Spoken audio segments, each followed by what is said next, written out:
Good morning again. Good morning. This time it's for real. We're ready to start. And as usual, it will be with our moment of silence.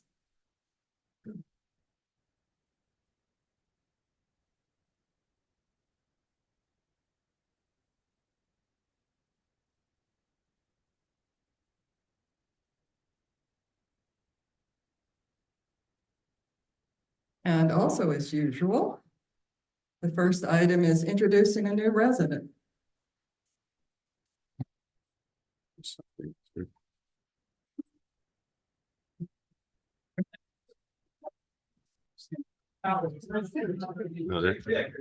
We're trying something new to see if we can get the Zoom and the recordings to be better quality. Good. All right, so number 2, introduction of a new resident, and we have one. Diane Reitmeyer, are you here? Stand and wave. Diane came from fairly close from Roanoke, but she's one of us now. Okay, and Felicia, there you are.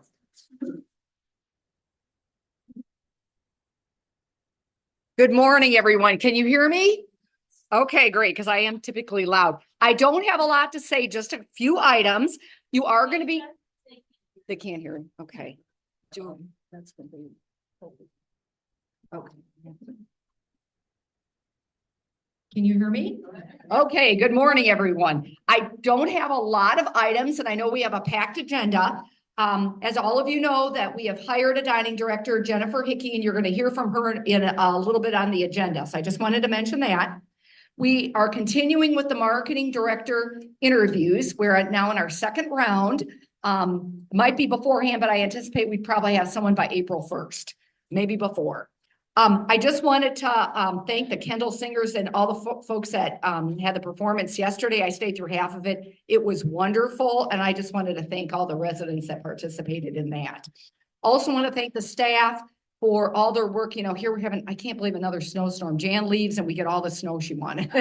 So I would just want to thank all the staff that have shown up and done everything that they need to do. And I also want to tell the residents, please be careful when you're out there. Last thing I think I want to mention is I did hear from a resident this morning that apparently there's a first page article in the News Gazette about our residents of the Shellsteads.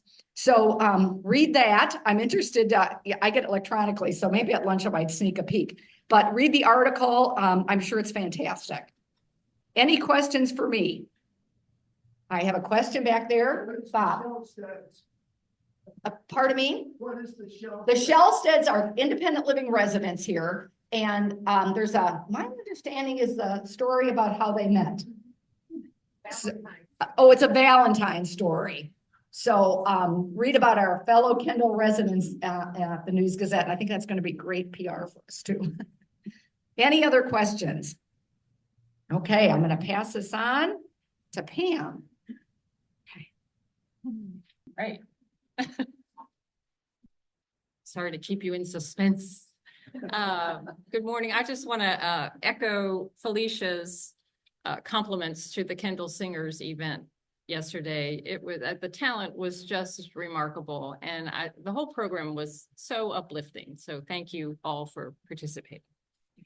So the update on the CEO search.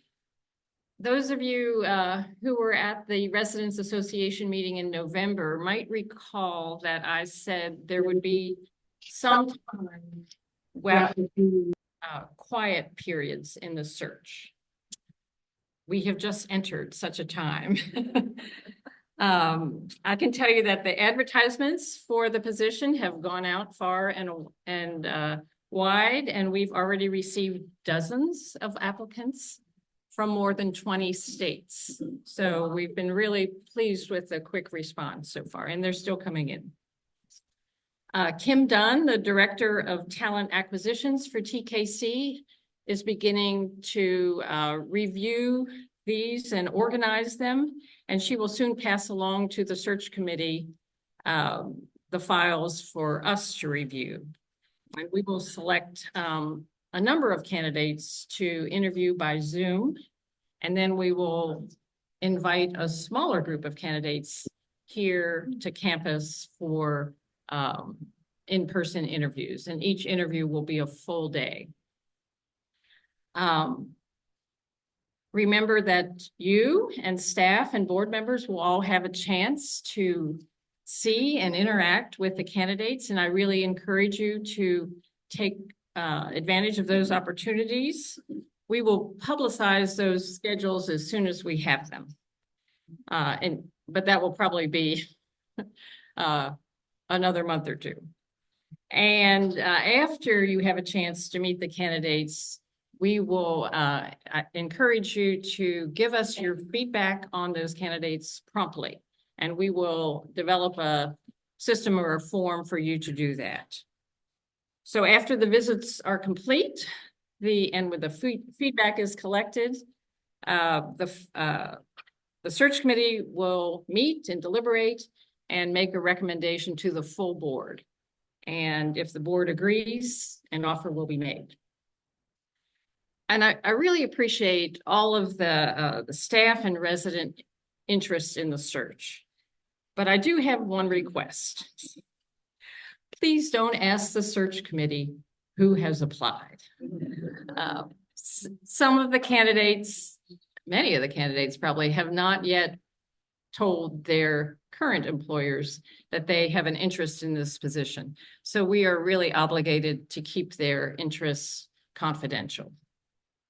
But I am grateful to you for all your support and your interest in this important process. I really think that the engagement of the staff and residents at Kendall at Lexington is one of the things that makes the CEO position so attractive. So I'm happy to answer any questions if I can, except that one.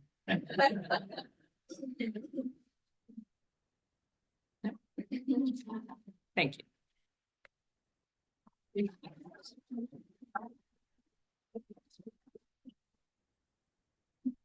Thank you, Pam. Can everyone hear me? All right, first up on the marketing update, it is still snowing. Really sorry about that, but it is still snowing. So since our last RA meeting, we have had 10 new try-its, tours, and meetings with prospects. Those people have been from New York, California, Wintergreen, Virginia, Stanton, Virginia, and 6 of those were local. We've also added 6 brand new wait lists this year so far. That brings our grand total to 218. 64 of those are on the ready list.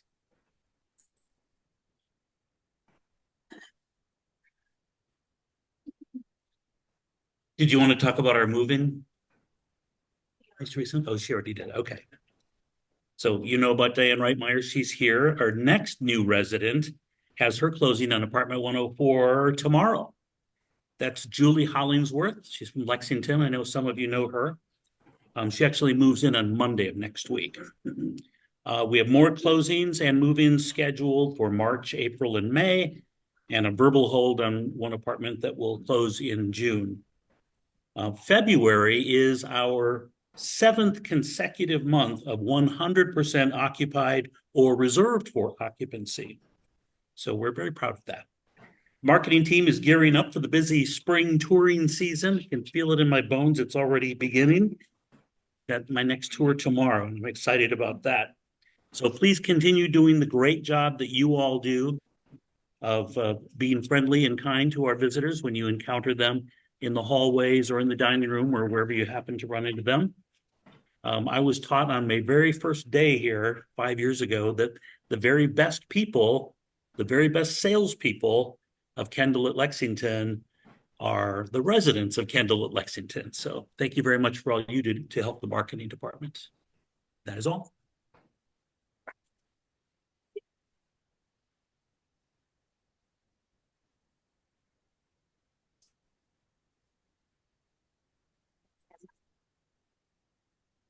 Hello, everyone. I have met most of you, I think, but maybe not all of you yet. But I am very thankful to be here. So I'll share a couple updates of things that many of you already know about. If you eat in our dining room, I've probably talked to you because we want to be available for you. So if you have questions or concerns, I'm your gal. Come find me. You'll see me around. But here's some things that are coming. And I forgot the book. So can I walk with this all the way over here without making a mess? Reaching. So this big, huge binder is for you. It is held at the register in our dining room. So if you would like to see the new menu that's coming, starting March 3rd, if you would like to see recipes or nutritional information, this is the book. All you have to do is ask and we'll pull it out for you. So please know this is available. So our new cycle menu, our 4-week cycle will start March 3rd. If you've been in the dining room, you've noticed the new salad bar. That is also on a 4-week cycle. So this week is a Caesar salad. Last week was an Asian fusion. Next week is Southwest. So fun things coming. You'll see transitions so you get wide variety in everything that you're eating.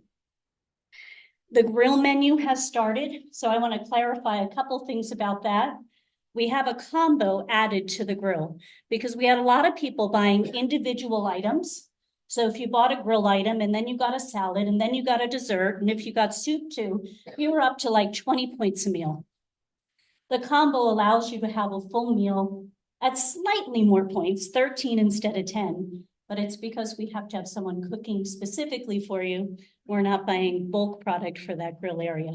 But it is available. There is always salmon. I've heard great response on the pizza.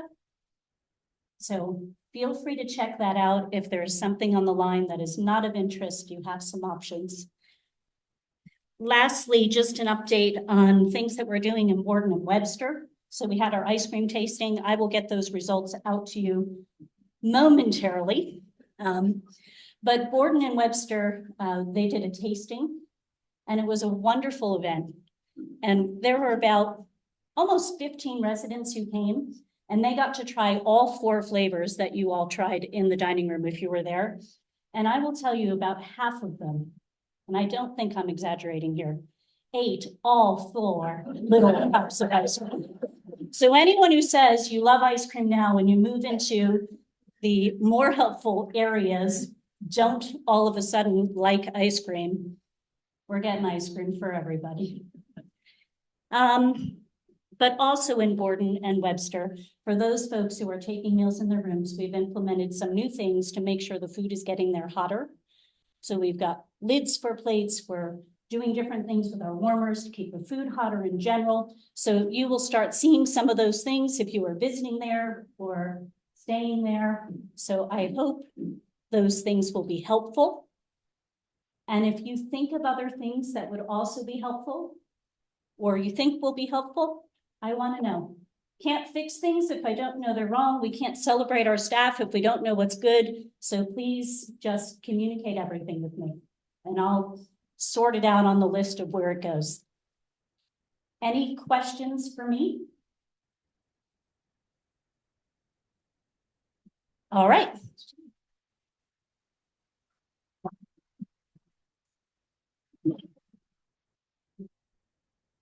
I'm going to scoot up here because I neglected to do something. I thought we introduced Doug Hellman at the last Residents Association meeting. So that's my negligence or my forgetfulness. So I want to introduce Doug Hellman, who is supportive of me and the community. He's from TKC, helping us out during the search. So I just wanted Doug to just say a little bit about himself. Thank you, Felicia. And I've had a chance to meet many of you, but not all of you. So as Felicia said, I'm Doug Hellman. I'm with TKC. My official title is Chief Operations Officer. I've been with Kendall for about 18 years in total.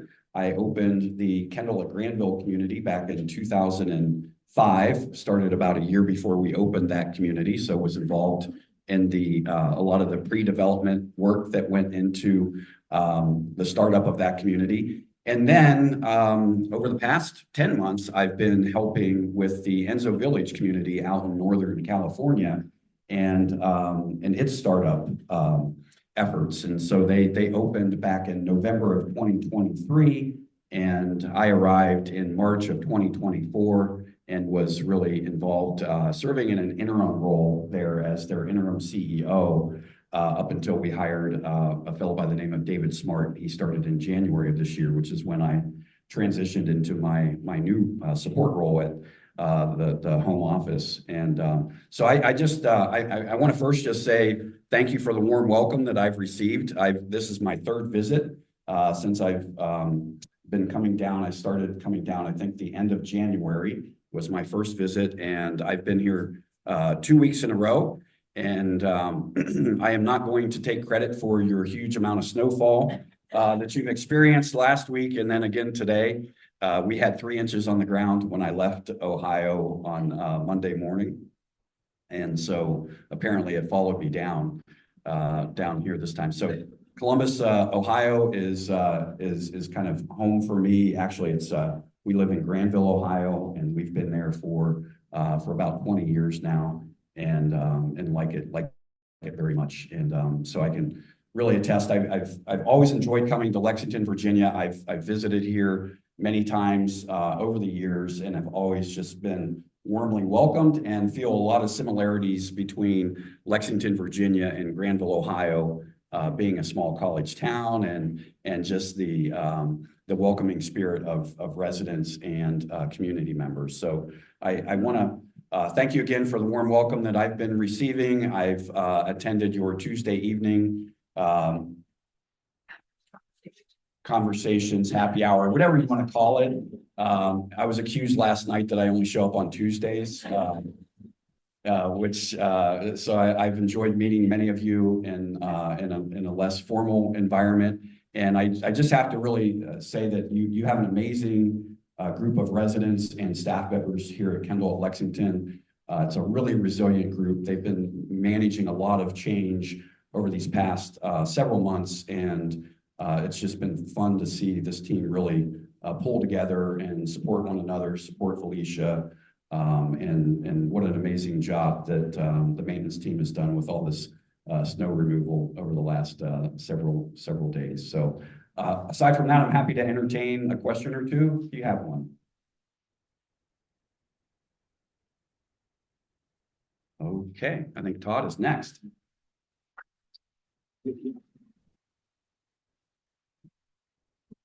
Hi, good morning. I'm really relieved that we got the slides working, because this is my once a year charts and graphs, and I brought my laser pointer, but no actual notes. So if we didn't have that working, I'd be in deep trouble.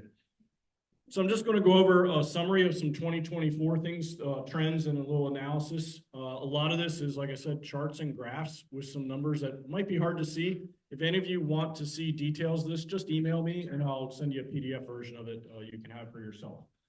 First thing I want to talk about is our waste trend. As most of you know, we pay by the pound for everything we haul out of here. We're doing pretty good. We had a high of 270 tons in calendar year 22. We dropped that to 214. We held pretty steady for that, just up a hair, so still down almost 20% from our peak.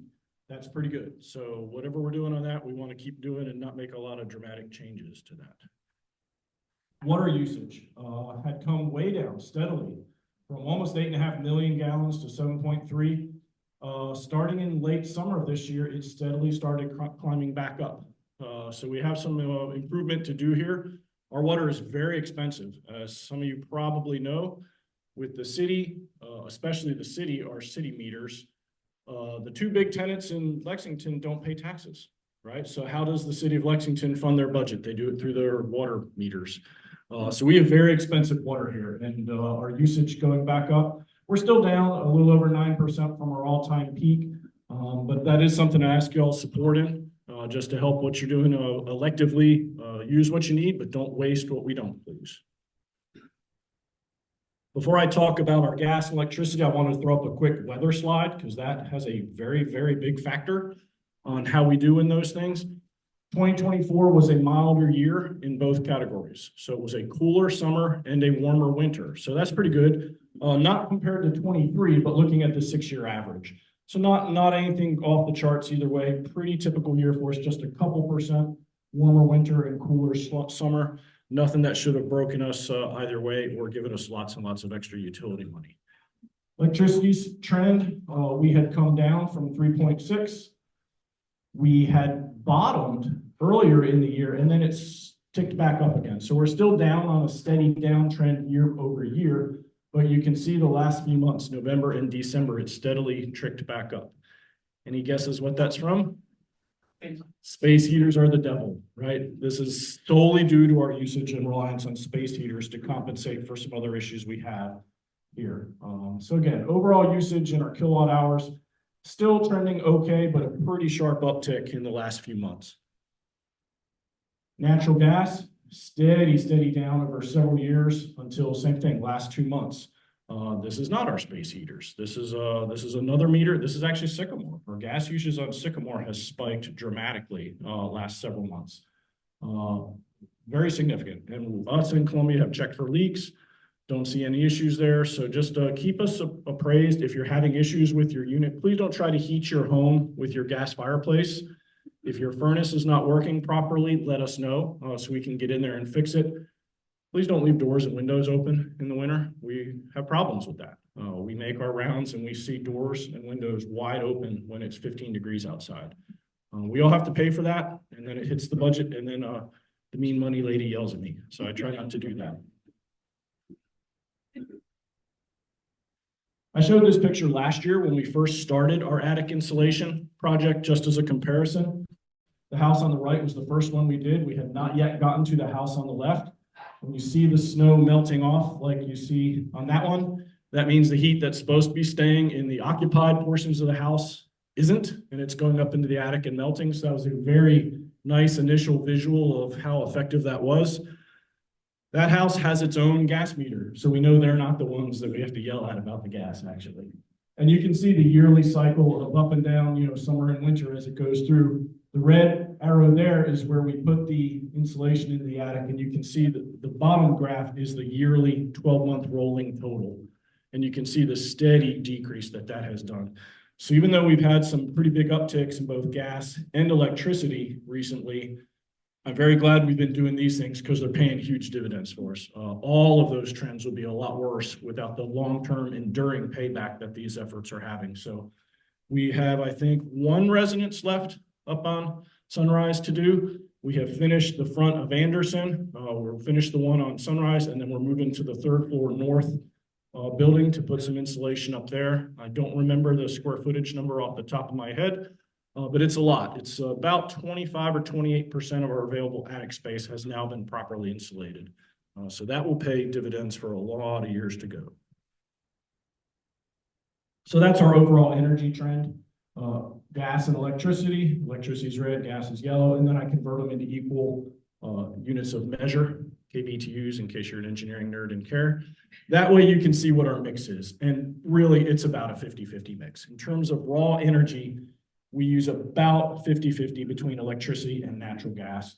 Overall trend still down from our all-time high, but we gave back a pretty big chunk of savings compared to where we had bottomed out by July, and then we made that end of summer and winter tick back up. So overall trend is okay. We still have to correct some of the minor changes that have come up recently. Our peak energy. Remember the Sustainability Committee did a peak alert program in the summer to do that. Our space heaters broke that. So we probably won't be doing that this coming summer. It won't matter because we've set a new peak in the winter due to the space heater usage. So you can see in 2022, the peak that the utility charges for was about 739 kilowatts. We had got that down to 720, and then our summer was down to 719. So holding pretty steady. In December, we set a new peak of 745. And about 3 weeks ago, we set a new one of 791. So again, our peak program has had some pretty major problems. Again, it's due to the electric space heaters. We have to get some other things fixed before we can really try to work on them. And you may remember the peak is a ratchet, so they'll charge us that fine for the 12 months after that. So even if we unplug everything today, our next 11 electric bills will all have that fine on there. So utility budget wise, all of that was really energy numbers. Utility budget wise, I go back about 2.5 years when I first started tracking this stuff. There was money in the account, and then we didn't quite get there, and we were 14% over by the end of the year. In 2023, moving forward, we started narrowing the gap, and by October, we actually were under our budget, and we ended up under by a very small amount. That continued through most of 2024. We had a significant savings, almost $20,000 under our budget mid-year. And then it reversed with some of the water, the gas, and electric issues we already talked about, but only about 2% over at the end. So I didn't get a cupcake or anything from Felicia, but she didn't beat me up either. So again, I'm very glad we did a lot of the savings things we did, because that would have been very dramatic otherwise. And it would have had major budget implications to other things we're trying to do if I had to spend it on utilities. This is kind of the summary of how that breaks down. You can see the total budget we spend on utilities and then the chunk. Money-wise, even though our energy mix is even between gas and electricity, 45% of our budget goes to electricity, water and sewer is 30%, and then about the remaining 25 is natural gas. Down here, you can see, well, not the next slide actually. So that mix, even though we're using the same amount, the electricity is much more expensive than our natural gas, with water somewhere in the middle. Again, you can see here, 2023, we were 1.4% to the good, overshot by 2.3. We had other accounts that were worse, so it was okay. What we pay per therm of gas or kilowatt hour of electricity, no one really cares about. So what I did is I converted it to an equivalent BTU unit down, and that's the important one. And what it shows us is that our electricity costs almost twice as much for equivalent energy as our natural gas costs. So even though our gas has spiked recently, our area of focus should remain our electricity. It's much more expensive per unit of energy than our gas is. And we also use it year round, whereas our gas usage is largely seasonal. So even usage in consumption, not even usage in actual expense to us. So facilities budget, red means overshooting the budget, ended up the first year, 22 a little bit. We were green early in 23. That's just because all the bills from January hadn't yet arrived yet. So at the start of the year, we were looking good, but we always overshoot. But not by a whole lot in 23. This year, even less. So we were down, we still overshot. A lot of these are unexpected repairs. If Cole was in here, I'd point my laser pointer at Cole. A lot of it is HVAC equipment. We have a lot of stuff that's at the 20-25 year point that we are replacing. Depending on the size and scope of it, some of it we capitalize as a contingency, but a lot of it does come out of operational repairs as well. So over budget pretty much across the board in both utilities and facilities ops accounts, but not catastrophically so. And both CEO and CFO do continue or have continued to give the resources when I say I'm over, but these are the top 3 priorities that we absolutely got to do. You know, we're able to make that happen. Work order trend, we started tracking that mid-2023. And these are work orders more than 2 weeks old. So I don't yell at the guys, 45 minutes after work order comes in about why they haven't done it yet. I'll think about that with some of them maybe. But so once something's been in the queue for 2 weeks, then I start tracking it. And you can see we've been pretty steady for pretty much a year about where we stand in that backlog. Some things are bigger and they just take longer. Some things I close and move them to the capital request thing. So that doesn't mean it got done. So if someone's like, I really want a new swimming pool and patio built in. That work order is not going to stay on here because that's not a work order. That gets turned into a capital request or something like that. But we do have some that take a long time to get to, but at least the trend is steady and I'm pretty happy with where we are on that. A lot of things are still open, including from 2023, elevator number 2. They don't even answer us anymore, so I have no idea when I'll get a new elevator repair. We are not sending them a deposit check for the repair after that until the first one's done. They had said 8 to 10 months. We're 25 months. I think we're at 25 months now. So I don't have good things to say about the elevator company.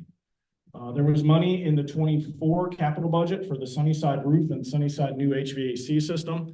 We completed the HVAC design. We used the 2024 money as a material deposit. So we didn't lose that project money. We put a deposit down. working with Train. They will be scheduled, that is being scheduled. The final design is done. Big change we're making in there is all the individual rooms will have their individual units and thermostats. So you're no longer at the mercy of the person next to you who turns on the air conditioning and turns your heat off, which then results in calls in the middle of the night. So we're very happy about this too. I have a huge fire panel system upgrade replacement. Gone through several companies, have a giant contractor proposal that's approved and funded. It's just in the queue. The Kendall Hall curtain was a 23 original, then it got bumped to 24. They said they'd have it by the end of the year. When I made the slides, it wasn't here yet.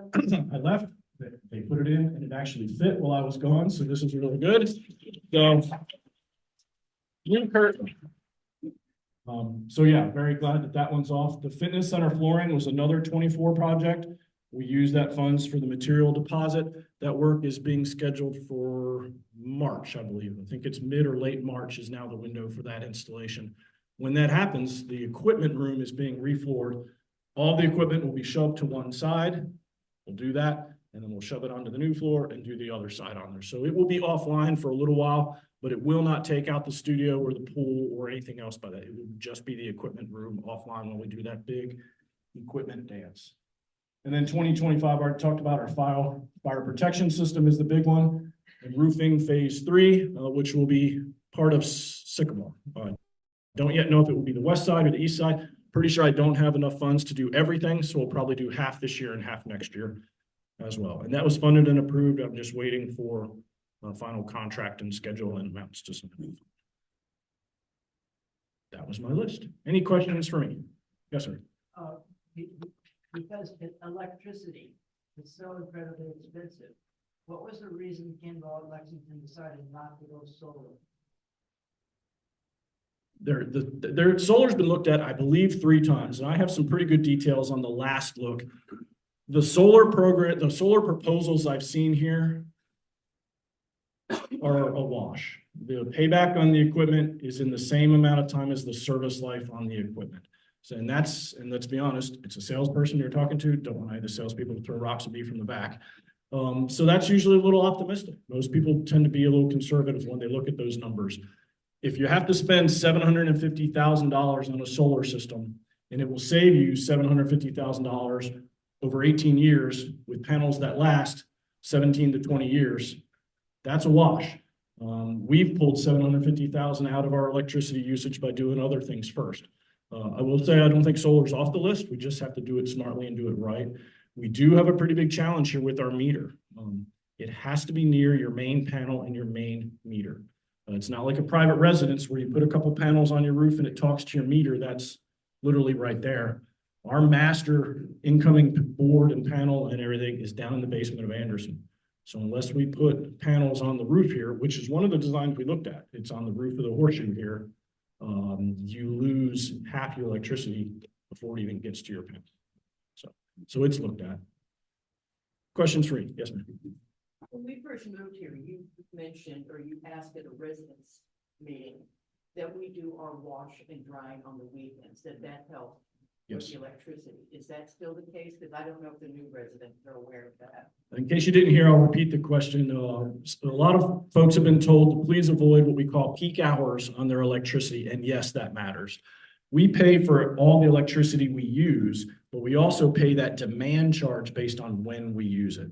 So if we use a spike of electricity on a weekend, they don't charge us that demand ratchet spike. If we hit that spike in the evenings, it generally doesn't hit. I believe those hours are 7 a.m. to 10 during the winter and 10 a.m. to 10 during the summer. Now, obviously, most people don't want to do laundry at 11:30 at night, but you can put your dishwasher on a timer. You can do it on a weekend, and those are never peak hours. So yes, that still applies. Yes, ma'am. Any update on the third floor heating? I have a request for proposal out. The question was update on the 3rd floor heating, which ties to our space heaters that we talked about, right? I have a design proposal. I've met with Train twice and given them the drawings and looked at everything to say, okay, what are some options here? They came up with 3 or 4 kind of broad ideas. We've narrowed it down and said, okay, keep working on it, bring it back to me. So it's in the evaluation phase at this point. Johnson Controls asked us to sign the renewal of the maintenance on that equipment. I did not sign it because it's not working. Why should I pay them to maintain stuff that, you know, we're not going to do that. So hopefully Johnson Controls isn't standing in the back here. Yes, ma'am. If people are using their gas, particularly their gas fireplaces more often, on the maintenance list, is checking chimneys anywhere in there? It is not at the moment, but I have funded in the 25 budget us to add a preventive maintenance staff member to us. That's been funded and approved. The facilities team had a preventive maintenance program spreadsheet and tracker developed. What I intend to do is when I have the bandwidth to launch that and bring that guy in here, he will have that spreadsheet. His job will be, hey, you got 3 residences a day. That is what you do. You go in with this checklist and you knock out the stuff. Dryer vents, chimney vents, all those things, yes, those are on that list.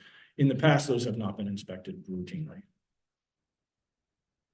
Okay, that's it for me. Thank you.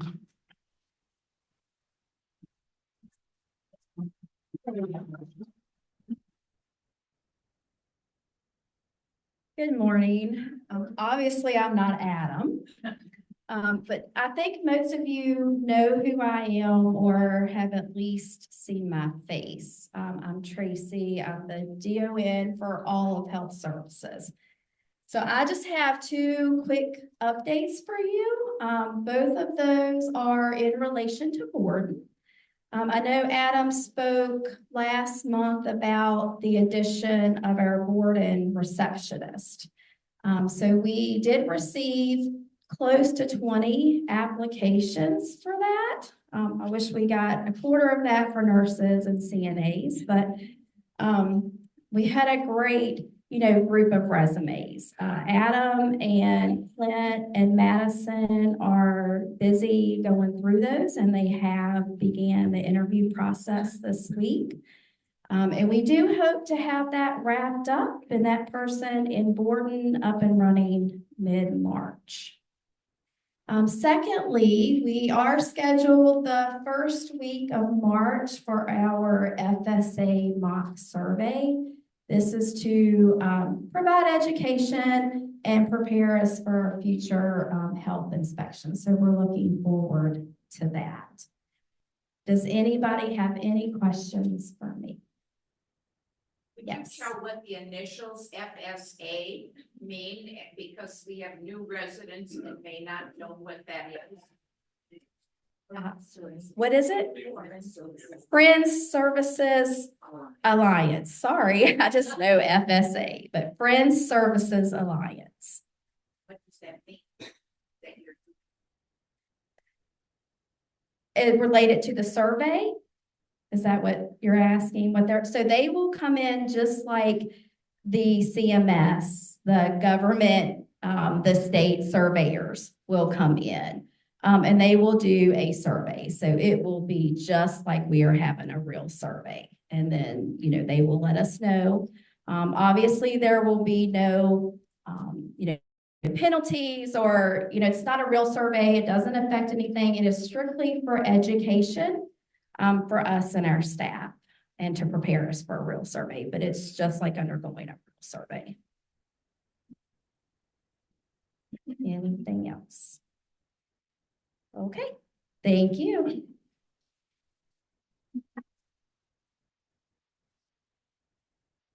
Good morning. We have one event left in February. That's our dining out at the Salerno's.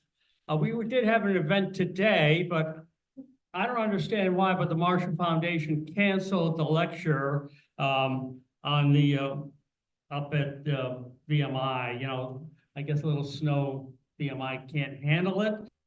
So they canceled it. We did not cancel it. We would have gone forward anyway. But anyway, so we'll go looking into March. We've increased the number of events we have. We have over 14 events in March.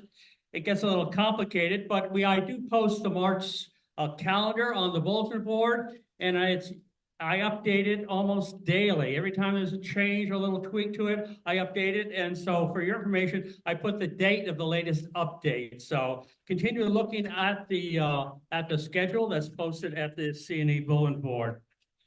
Now, you all know that I forget the guy, I don't know how to pronounce the guy's name, but is Punxsutawney Phil, the groundhog up in Pennsylvania. He predicted we have 6 more weeks of winter. Now, he's only been accurate for about 39% of the time during the last 50 years, but I think he's probably a little more unscheduled, as we can see during the month of February. So that means on the 16th of March, spring will arrive. And we have scheduled a hike on the Appalachian Trail on the 26th of March, on the 25th of March. So those who want to get out in the spring weather, and the Punxsutawney said we'll have good weather on the 26th. Now, this is on the, you'll see on the schedule that we have a lecture on March 10th by Laura Foote, who talk about the history of the James River Footbridge. Now, this is actually a footbridge over the James River on the Appalachian Trail. It's a footbridge, but it was actually designed in through the efforts of Laura's father, Jim Foote. So it's a footbridge named after Jim Foote or Phil Foote or some, anyway, and it's actually a footbridge. And we're going to have not only a bus going up there to the bridge, so people can take the bus in the morning and walk and see the bridge and walk across the bridge back and forth. And then they can come back for lunch and they can tell all their friends that they have walked the Appalachian Trail.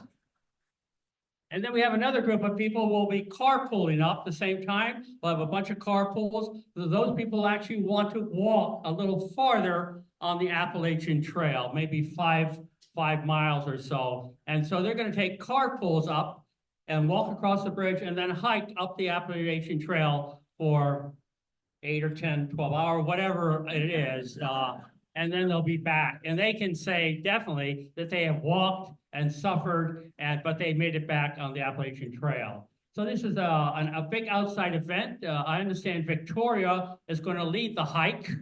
So we'll see how well she is. So you have to check out with Victoria first to get qualified to walk the 5 or 10 miles on the Appalachian Trail. So that's a big event we have coming up. If you have any questions, Bruce Summers is heading the whole operation up. So he has all the answers to all the questions. I merely have the dates and a short description of it.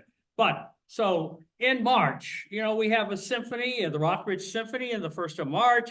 We have another foundation lecture on J. Edgar Hoover and the Hollywood Blacklist. That should be interesting. That's on the 6th of March. We have the musical Oklahoma on the 7th of March. I mean, that week of March, every single day we have something going on. So there should be no complaints from anybody in this audience that there's nothing to do at Kendall other than stay in your apartment and go down to the dining room. That we have plenty to do, and we hope you take advantage of it, but you have to sign up on the bulletin board. And that bulletin board lists the next 5 events. So we're already into March, listing the events in March where you can sign up for a March event. And we'll continue on the bulletin board. For every single event, the next 5 events will all be listed. As we close out today's event, we move it over and it'll all be in chronological order. So you're not confused about which one is next. Anyway, we hope we simplifies it for you. And if you have any questions, don't bother asking me because I don't know the answer other than what I just said. Thank you.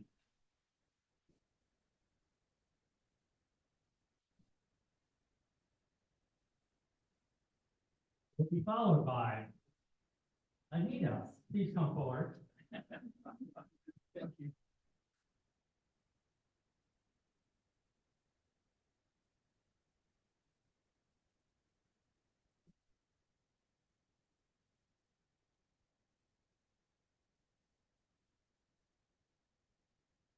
Good morning. As you note, I'm Anita James. Most of the time, I'm up here to talk about plastic film recycling. That is not my topic this morning. I am talking this morning as a representative of the Residents Council and the Fellowship Fund. 4 times a year, we come to you to ask for your contributions to various funds. Can you name them? So we have Staff Appreciation Summer, Staff Appreciation Winter, RA, which funds the committees. Those are three funds that the results of it are very obvious. You see staff members. You value what those staff members do for us, whether it's clearing driveways and sidewalks or repairing HVAC units or insulating cottages, all of the kinds of things that Todd was talking about. You know about committees. You just listen to Paul. And make no mistake, following Paul is a really hard gig. I mean, my band is not here. The dancers didn't make it because of the snow. And so it's just me. And that's hard to follow Paul. But all of the kinds of things he talked about from the C&E committee, the newsletter, the facilities committee, the sustainability committee, all 12 of our committees, the interest groups, all of those kinds of things are very visible. What is the fourth fund? Fellowship, right? Because you've got a cue card up there. Now, let me ask you, what does the fellowship fund do?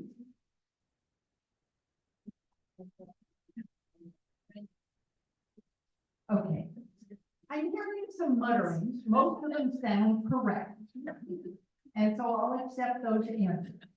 The fellowship fund helps Temporarily, individual residents whose funds are unavailable through no fault of their own. You know, perhaps they've outlived them, perhaps something has happened in the market, but it's available. So if we could take a look now, because I'm here to say we need your money to fund the fellowship fund. What you see on the screen is not the total story. The fellowship fund began with the founding of Kendall at Lexington. So it has been around since 2000.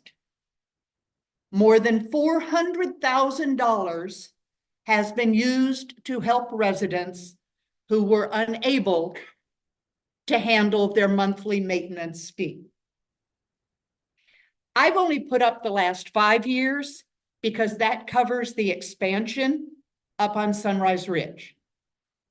And so in 2020, the first year that the majority of residents on the ridge were there, as well as the rest of you on Sycamore and in the apartments, $85,691.06.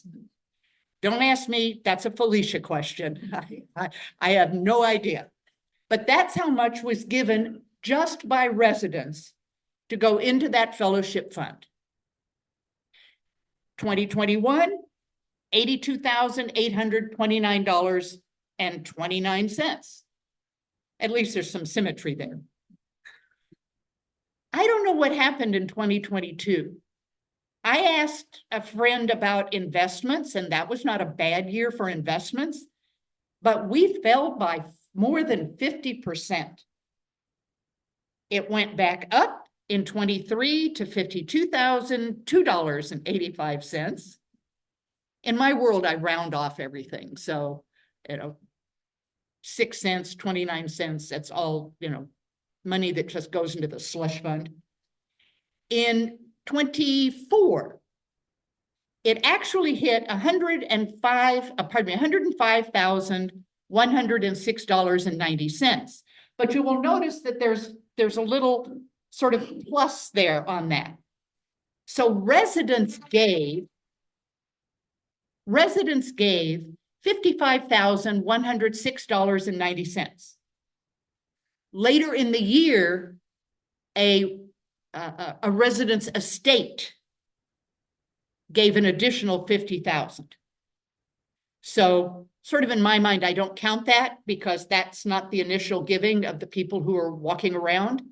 But it also indicates that your estate can contribute to the fellowship fund.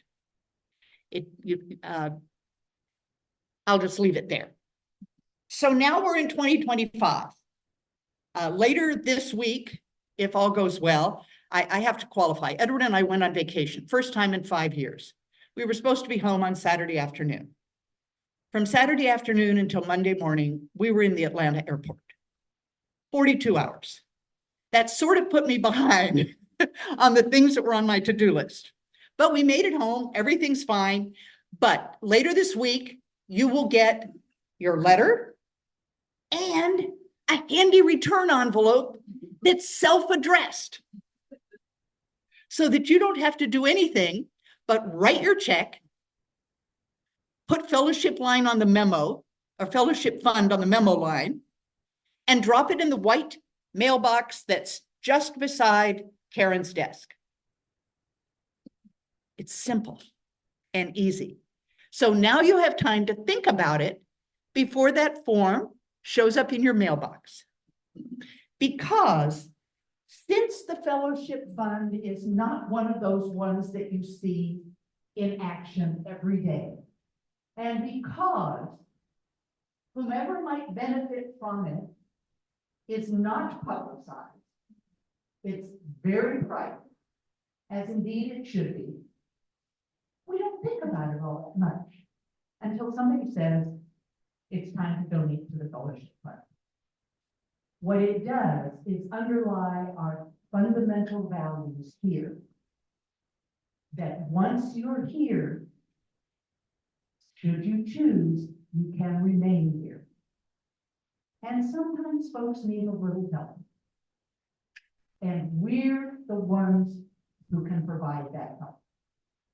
So please, when you find the one-page letter and the white envelope that's addressed to the fellowship fund, would you please make a contribution to ensure that our values continue for community and integrity and the value of this overall friendship we have here. Thank you. Are there questions? Bruce. Oh, I'm sorry. Yeah. Alan, what is the current balance in the fund and what is the target? Okay. What are we hedging? Okay. I don't have a target amount. I heard 5 million, but when I hear from our CFO, the material I have says there is no specific target value, target amount at this point. In one of the funds, there are 3 funds, and I really don't want to get into this right now, but there will be an article coming out in Connections that is going to detail more about it. Pardon me? And next month. Yes, but you know, criteria, all of those kinds of things that a lot of us don't know about very well. But there are 3 different funds. The money comes from one fund, you know, moves, the interest moves, you know, that kind of thing. And so right now in one of the funds, there's 1.7 million. In another fund, the interest for the last year was 69,000. That's the interest that is used. That's the money that is used should it be needed. In 2024, roughly $48,000 was used to help a resident or residents, I have no idea, stay in their homes. I know that's not a complete answer, Bruce, but hopefully we can make it more complete in the argument. I'll read the connections down. Okay, thank you. Pardon.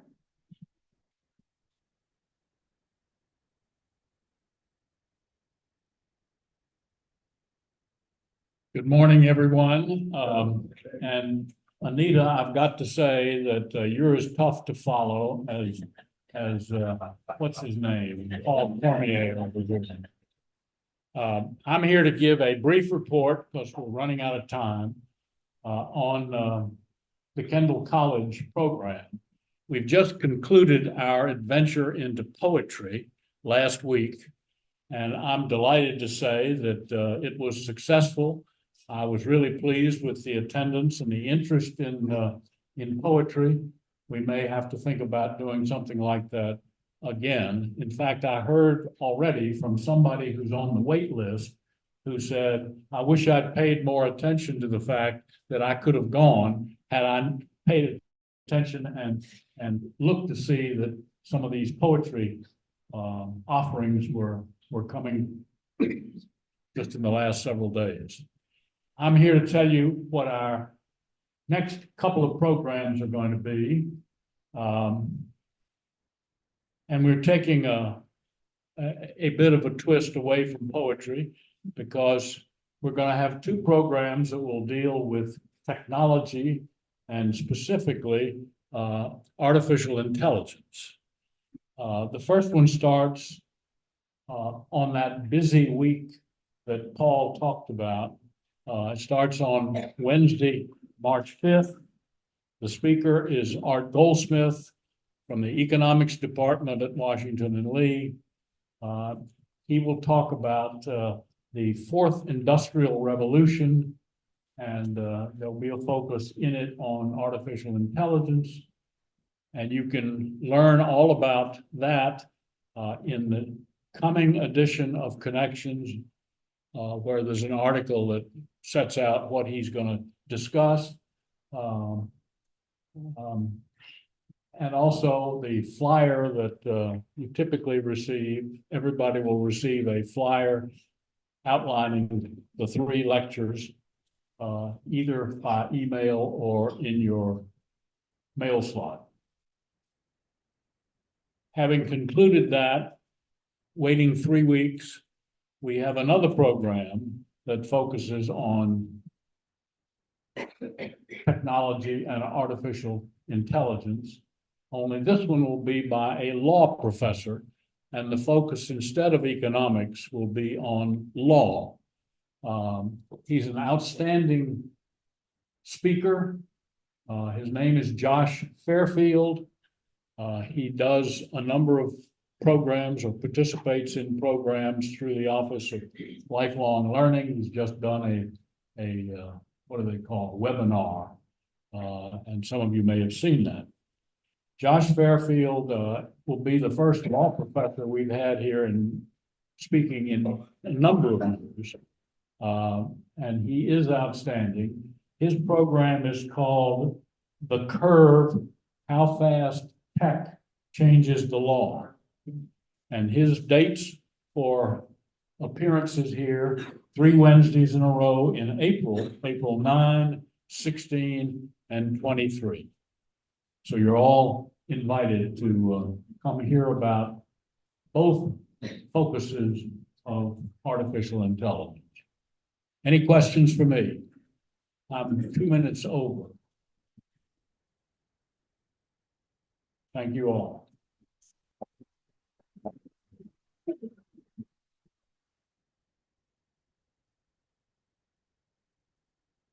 Minutes over really isn't bad. Anything need to come up from the floor? Then we're done for today, and see you again next month.